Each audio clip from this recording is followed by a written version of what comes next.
اب میں سیمینار کی آخری 2 کڑیاں بچی ہیں.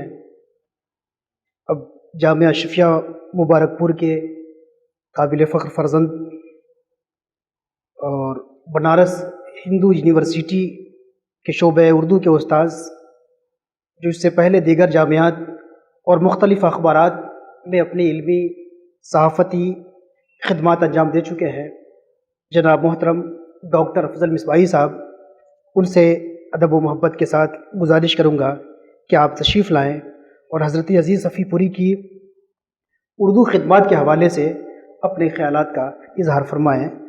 اور ہم لوگ بالکل وقت کے آخری مرحلے میں ہیں. ڈاکٹر افضل مصباحی صاحب. السلام علیکم ورحمۃ اللہ وبرکاتہ. بہت بہت شکریہ علی جناب ڈاکٹر ذیشان احمد مصباحی صاحب. اسٹیج پر رونق افروز علی جناب داعی اسلام حضرت علامہ شیخ ابو سعید شاہ احسان اللہ صاحب قبلہ، صدر سیمینار علی جناب مولانا ابو سعد حسن سعید صفی صاحب، ہمارے بڑے بھائی جو ہماری طرف دیکھ بھی نہیں رہے ہیں علی جناب ڈاکٹر نوشاد عالم چشتی صاحب، ڈاکٹر ظفر انصاری صاحب،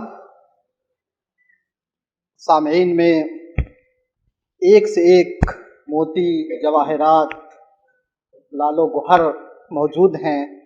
میں کن کا تذکرہ کروں؟ میں یہاں آ کر یقینی طور پر بہت خوش ہوں، اور میں 2 سال سے بنارس ہندو یونیورسٹی میں ہوں. مجھے لگتا ہے کہ لاک ڈاؤن نے لاک کر رکھا تھا، ورنہ ہم اس سے پہلے ضرور آتے آپ کے درمیان. یہاں آ کر کے مجھے کئی طرح کے تجربات ہوئے. میں پچھلے 12-15 سال سے میں نے ناظم اجلاس سے اجازت لے لی ہے کہ کیا میں پیپر کے علاوہ بھی کچھ گفتگو کر سکتا ہوں. تو انہوں نے کہا بالکل کیجیے. میں پچھلے 10-12 سال سے اسلامک میڈیا، متبادل نظام، ضرورت و اہمیت، یعنی Islamic journalism, parallel system, necessity and need, اس پر میں کام کرتا رہا ہوں. اور مسلم یونیورسٹی سے لے کر کے ملک کے کونے کونے میں اور انٹرنیشنل لیول پہ میں اس پہ گفتگو کرتا رہا ہوں کہ قرآن کریم میں،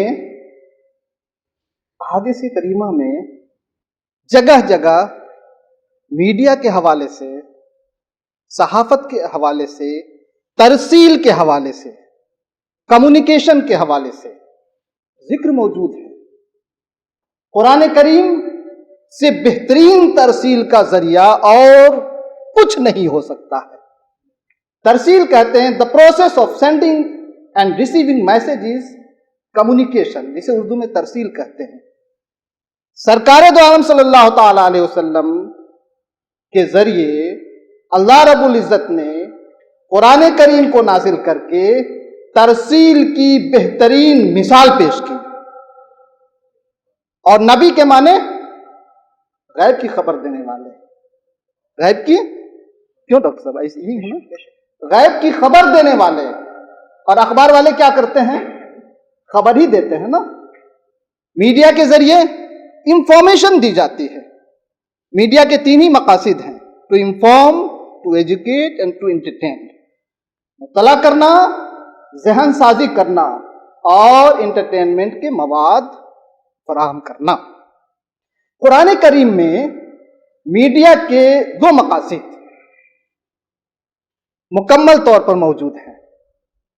اس کے باوجود ہم نے جان بوجھ کر یا انجانے میں اتنے بڑے میدان کو چھوڑ دیا. اس کا نتیجہ یہ ہوا کہ آج جب میں عزیز اللہ صفی پوری کے حوالے سے آپ کے درمیان حاضر ہوا ہوں تو میں ان کی چیزوں کو پڑھ کر کے حیرت زدہ رہ گیا. اور میں یہ سوچنے پر مجبور ہوا کہ آخر ان کے ساتھ اتنی بڑی زیادتی کیوں ہوئی. اور میں نے جیسے ہی ہمارے یہ یہاں پہ اعظم صاحب میرے ریسرچ اسکالر موجود ہیں، انہوں نے میرے مقالے کی تیاری میں بہت مدد کی ہے، میں ان کا شکریہ ادا کرتا ہوں. تو میں نے ان سے کہا کہ میں ذیشان صاحب کو فون کرتا ہوں کہ کیا ان پہ پی ایچ ڈی ہوئی ہے کہ نہیں، اگر نہیں ہوئی ہوگی تو میں ان پہ پی ایچ ڈی کراؤں گا۔ یعنی ابھی چند دنوں پہلے جب ڈاکٹر ذیشان صاحب نے مجھے یہ کہا کہ آپ کو مقالہ لکھنا ہے، اور مقالہ لکھنے کے درمیان جب میں نے مطالعہ کا سلسلہ شروع کیا تو میں اس نتیجے پر پہنچا کہ ان کے ساتھ بہت بڑی زیادتی ہوئی ہے، اور زیادتی جان بوجھ کر ہوئی ہے۔ اس لیے کہ میں جن چیزوں کو کوٹ کر رہا ہوں، الحمدللہ آپ میں سے بیشتر افراد نے بہت شاندار مقالہ پڑھا اور مجھ سے اچھا مقالہ پڑھا ہے۔ رفعت صاحب نے تو کمال ہی کر دیا، ہمارے افتخار علیمی صاحب نے، علی جناب نے، یہ 3 مقالے تو میری نگاہ میں بہت ہی قابل قدر ہیں۔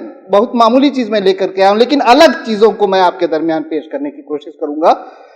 تو ان کے ساتھ جو زیادتی ہوئی اس کی سب سے بڑی وجہ یہ ہے کہ ہم نے اس دور میں بھی میڈیا کو چھوڑ رکھا تھا۔ اس دور میں بھی کون تھے؟ مولانا ابوالکلام آزاد میڈیا نکال رہے تھے، سر سید نکال رہے تھے، ہم کہاں تھے بھائی؟ اس کا مطلب یہ ہے کہ اتنی بڑی صلاحیت ہونے کے باوجود انہیں جان بوجھ کر نظر انداز کیا گیا، اور اس کا نتیجہ یہ ہے کہ آج عزیز صفی پوری علیہ رحمہ دبستان لکھنؤ میں کہیں نظر نہیں آتے۔ اور میں نے ذیشان صاحب سے یہ کہا کہ ابھی کسی کے پاس تذکرہ نہیں کیا کہ میں کریں گے کہ میں جو کرنے کا ارادہ رکھتا ہوں میں آپ کے پاس بھی تذکرہ نہیں کروں گا، تو دیکھیں وہ چیز کامیاب میں کر پاتا ہوں کہ نہیں کر پاتا ہوں، میں وعدہ نہیں کر سکتا لیکن کوشش ضرور کروں گا۔ تو اب آپ دیکھیے کہ ان کے اوپر کام نہیں ہوا، ان کو پیش نہیں کیا گیا، اتنی بڑی شخصیت کی اہمیت دب گئی ادبی اعتبار سے، اور انہوں نے جو میسج عام کیا عشق کا، محبت کا، تصوف کا، توحید کی اہمیت کا، سماجی خدمات کا، انسانیت نوازی کا، وہ ساری چیزیں دب کر کے رہ گئی۔ پیرالل سسٹم کی میں نے بات کی تھی تو اس وقت میں نے کہا تھا کہ یہ 21ویں صدی میڈیا کی صدی ہے، اگر ہم نے اس میڈیا کے میدان میں قدم نہیں رکھا تو آنے والی نسل ہمیں یاد نہیں کرے گی اور ہم صفحہ ہستی سے مٹ جائیں گے۔ ڈاکٹر نوشاد صاحب کئی ہمارے سیمینار میں ہماری سرپرستی کرتے رہے ہیں، انہوں نے بے پناہ حوصلہ افزائی کی کہ ڈاکٹر صاحب آپ نے بہت اچھا تذکرہ کیا۔ 2006 میں اشرفیہ کی سرزمین پر انٹرنیشنل سیمینار ہوا تھا، اس میں بھی میں نے اس کا تذکرہ کیا۔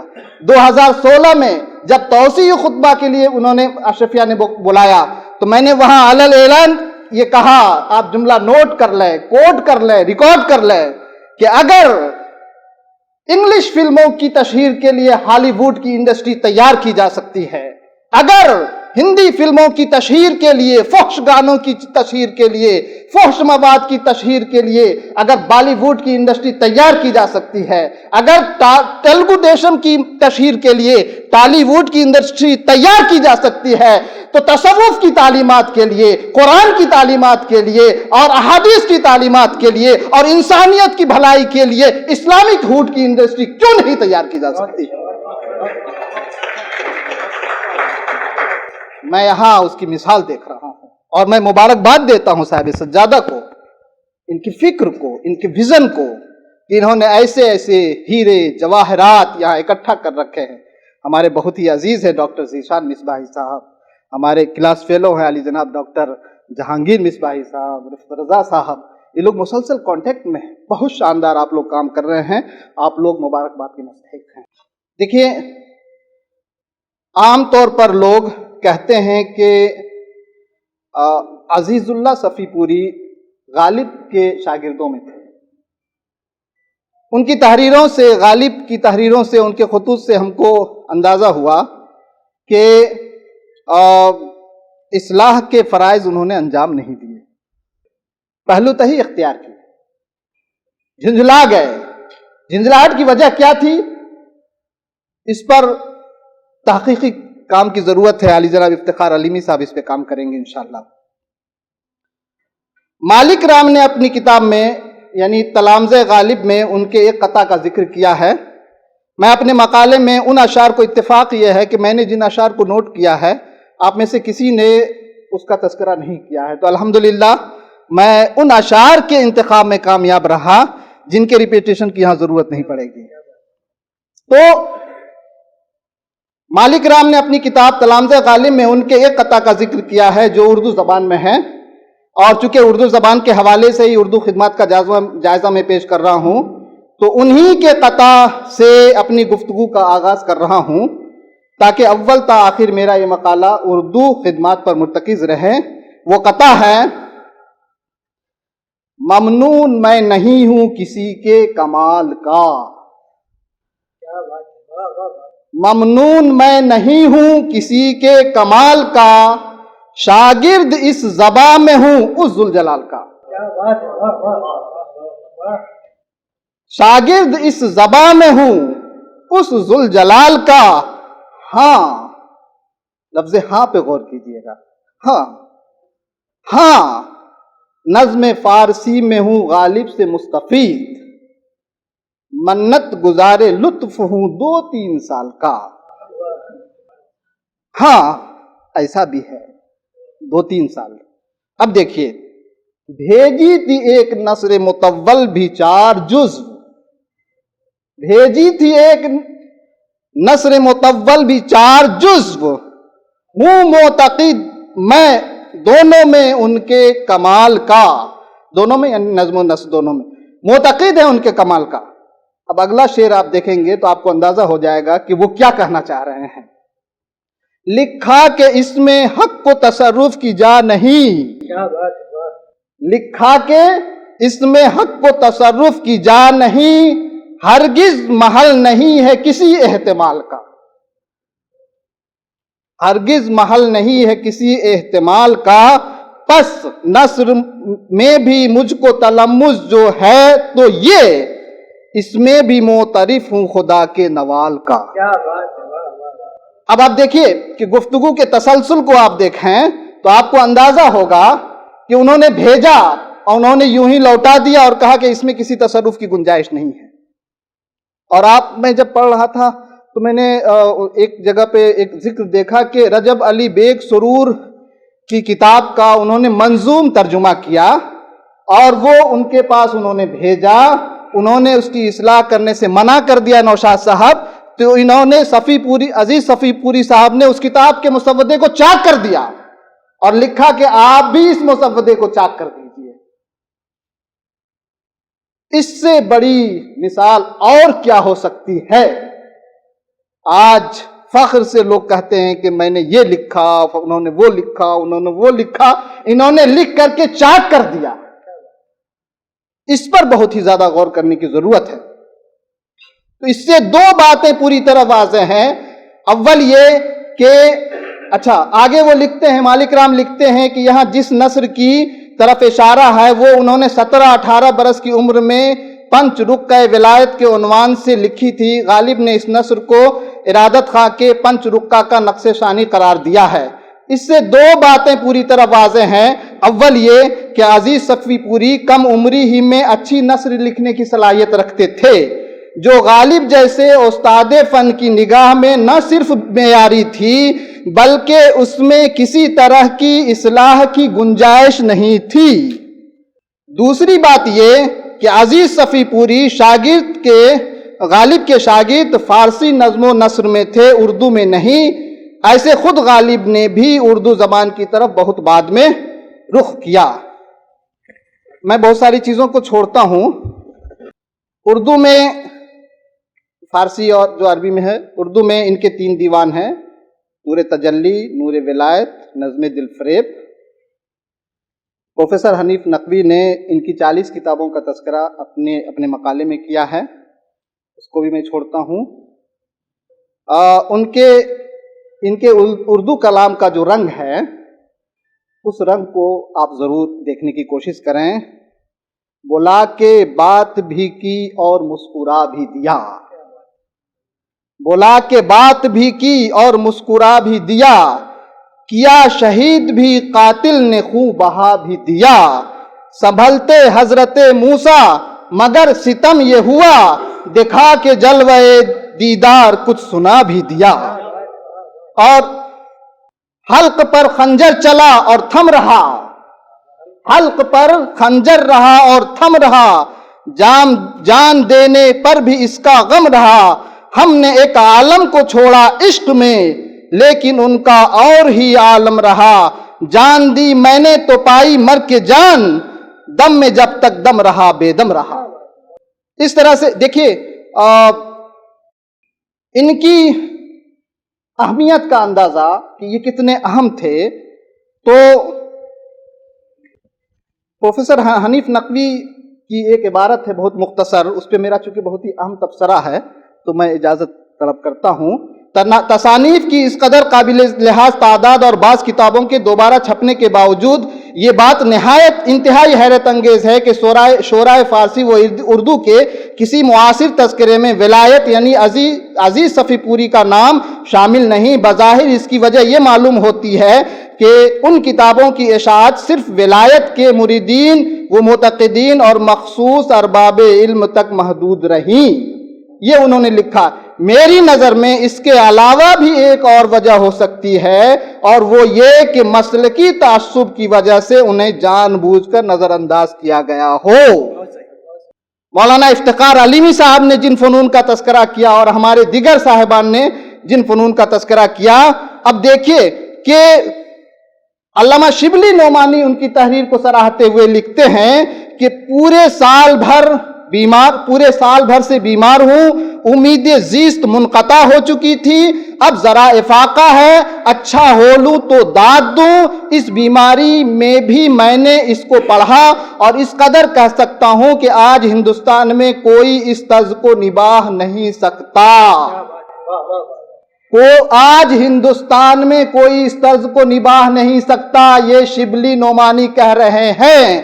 اگر پورے ہندوستان میں اس وقت ان کی یہ شان تھی تو ان کے کلام کو، ان کی ادبی خدمات کو کیوں کر نظر انداز کیا گیا؟ یہ بہت بڑا سوال ہے۔ مولانا الطاف حسین حالی کا کوٹ، ارمغا و نور ہاں کو دیکھ کر اس لحاظ سے نہایت خوشی ہوئی کہ اس زمانے ناپرسا میں جبکہ کمالات قدیم بسبب کساد بازاری کے صفحے روزگار سے مٹتے جاتے ہیں، آپ جیسے صاحب کمال خاکدان ہند میں اب تک موجود ہیں۔ چونکہ غالب مرحوم کے بعد یہ انداز کسی کی نظم و نثر میں نہیں دیکھا، ان نثروں کو دیکھ کر بے اختیار زبان سے نکلا ھذا الذی رزقنا من قبل۔ حالی کے زمانے میں کوئی موجود نہیں تھا حالی کے سوا ان کی نثر کو پڑھنے والا، اس کے باوجود ان کی نثر کا احترام نہیں کیا گیا۔ اور میں نے اور بھی بہت سارے سوالات اس پہ سوالات یہ کیے ہیں، لیکن ڈاکٹر ذیشان صاحب کہہ رہے ہیں کہ ٹائم ہو گیا ہے۔ میں وہ چراغ ہوں جس کو فروغ ہستی نے، میں وہ چراغ ہوں جس کو فروغ ہستی نے قریب صبح کیا روشن اور بجھا بھی دیا، قریب صبح کیا روشن اور بجھا بھی دیا، کبھی لیا بھی اگر ہاتھ میں میرے دل کو، الٹ پلٹ کے دکھا کر مجھے دکھا بھی دیا۔ یہ ندرت خیال اردو ادب میں کہیں نظر نہیں آتی ہے۔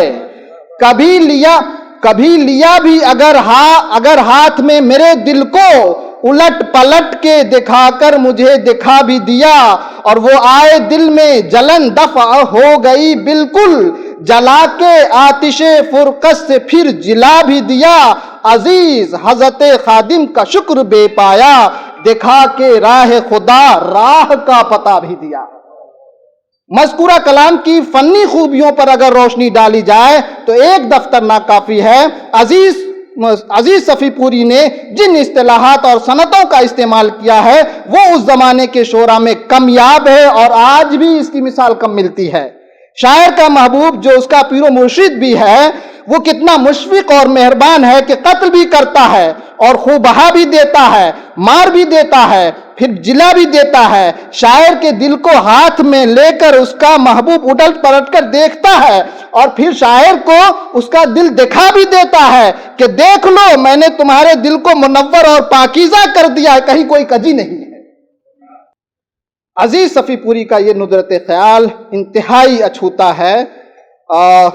میں آپ لوگوں کو مبارکباد پیش کرتا ہوں، صاحب سجادہ کو، ڈاکٹر ذیشان مصباحی کو، ان سب کا میں بہت شکر گزار ہوں۔ اگر ان کی تصنیفات کمپیوٹرائزڈ انداز میں اگر دوبارہ منظر عام پر آ جائیں تو بے پناہ احسان ہوگا ہم جیسے کم علموں پر اور کام کرنے والوں پر. اس کے علاوہ میں سمجھتا ہوں ہو گیا.